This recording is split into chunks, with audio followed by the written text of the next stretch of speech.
O curioso caso do filme que se arrisca ao entregar 50 minutos iniciais bastante maçantes e uma segunda metade surpreendentemente interessante. A Espreita do Mal, ou I See You no inglês, entrega esses dois extremos e é uma ótima experiência cinematográfica para quem tem paciência para chegar até o seu último ato. Esse vídeo serve não apenas para analisar o filme que está disponível na Netflix, como também para fazermos um estudo sobre roteirizar um suspense e plot twists, ou reviravoltas. Ele não é o melhor exemplo de ambas as coisas na história do cinema, mas é um prato cheio entre erros e acertos para esse estudo. Se você tem interesse em compreender melhor esse filme e aprofundar o seu conhecimento sobre a construção de um roteiro, esse vídeo é para você. E sim, ele está cheio, abarrotado de spoilers. Depois da vinheta.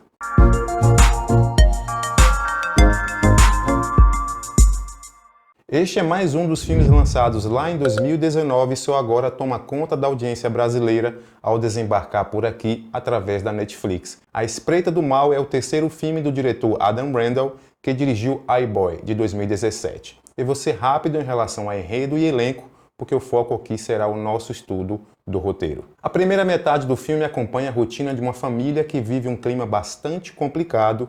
Jackie, uma terapeuta interpretada pela atriz Helen Hunt, está sob forte atrito com o filho Connor, vivido pelo Judah Lewis. O relacionamento com o marido Greg, vivido pelo John Tenney, também é instável. O motivo é um relacionamento que a Jackie teve fora do casamento. Enquanto o drama da família nos é apresentado, crianças na cidade começam a desaparecer, algo que já aconteceu anos antes e a polícia acredita que pode ser um imitador, uma vez que o suposto culpado pelos primeiros desaparecimentos está preso. O crime é investigado por Greg e um parceiro.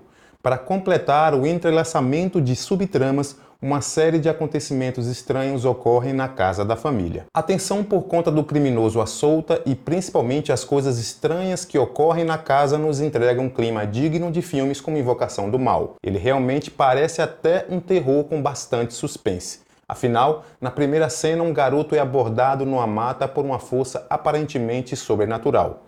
Até que no meio da narrativa, uma grande reviravolta seguida de outras revelações muda tudo. E temos então um filme de suspense que se transforma num filme policial. Três coisas marcam esse filme. Os primeiros 50 minutos extremamente arrastados até acontecer a grande reviravolta. A forma como ele flerta com pelo menos 3 gêneros cinematográficos e suas grandes reviravoltas. A partir de agora, damos início à parte investigativa do nosso vídeo. Como se deram essas 3 características e como elas afetam e constroem essa história. Vamos por partes. É incrível como um filme de 1 hora e 30 minutos de duração, com quase 1 hora de enrolação, consegue ter tanta coisa.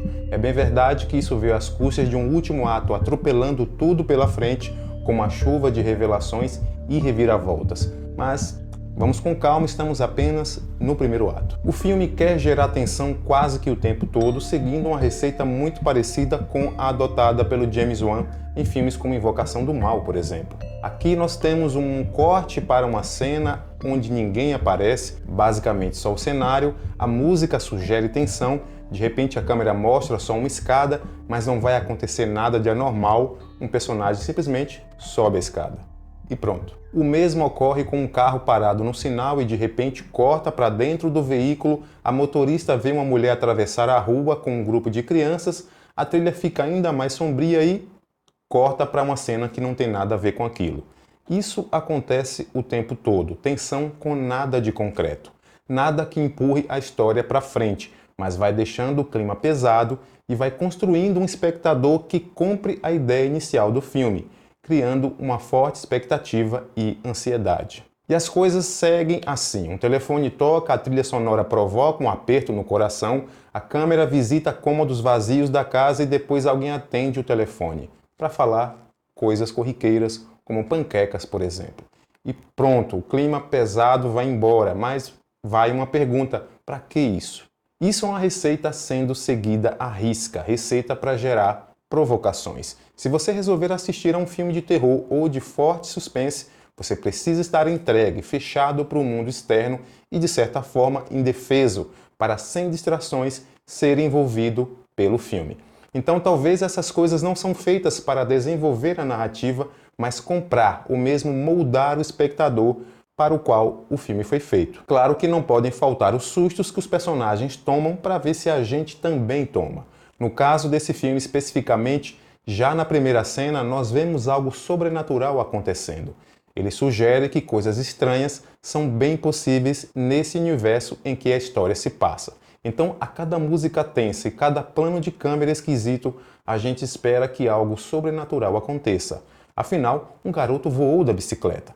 Junte a isso fotos que somem de molduras, TV que liga sozinha e por aí vai. Esse filme traz ainda um outro elemento que não é raramente usado.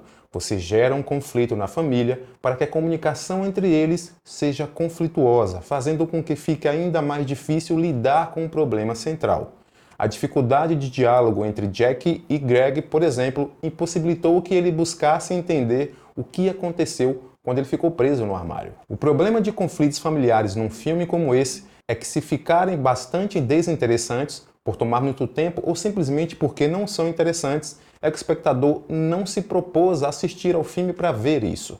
Essas subtramas são importantes para acrescentar camadas aos personagens, até para justificar certas atitudes ou falta de atitudes, mas é frustrante quando os roteiristas se empolgam demais nessa parte. Sem falar que já aos 30 minutos de filme eu já estava um tanto cansado de coisinhas esquisitas acontecendo, como um cobertor sendo puxado do nada.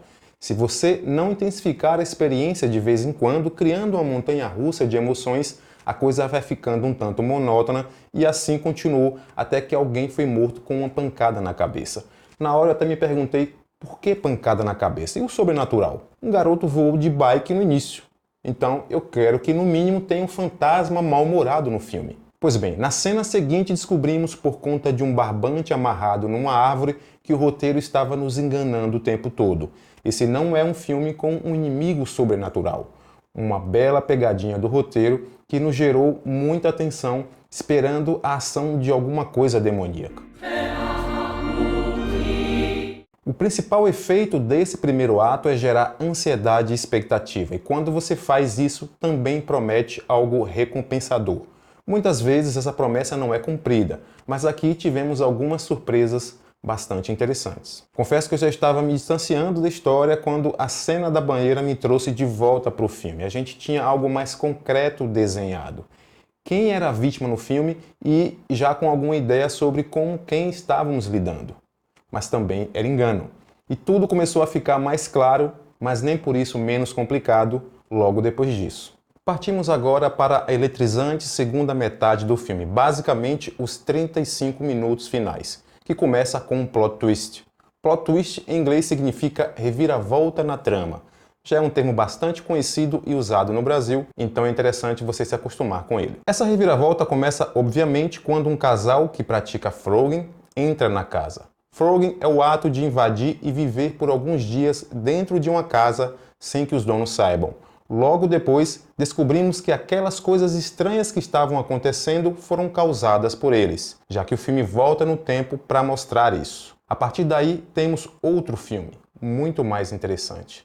Tão interessante que você se pergunta como eles tiveram coragem de iniciar essa nova fase da história só aos 50 minutos de filme, por aí, correndo o risco de perder espectadores antes disso. Essa parte da trama que acompanha a entrada no casal na casa é bem dirigida e executada, inclusive tecnicamente. A voz dos personagens tem um certo eco pelo fato de que suas falas estão sendo gravadas pelo microfone da própria câmera que carregam com eles. E o microfone interno de filmadoras costuma captar bastante ambiência, que é a interação das vozes com o local. É nessa parte que começamos a entender todas aquelas coisas estranhas da parte inicial do filme ocorrendo na casa, que foram valorizadas pela cena inicial do garoto sendo arremessado e pelos outros truques, como os efeitos sonoros. O problema é que a edição poderia ter sido mais ágil, porque a gente estava revendo muitas cenas da primeira metade do filme e começou a causar uma certa sensação de estar revendo o filme todo. O roteiro tem sim boas amarras. Lá no início, acho que todos nós nos perguntamos por que o Connor foi para o andar de cima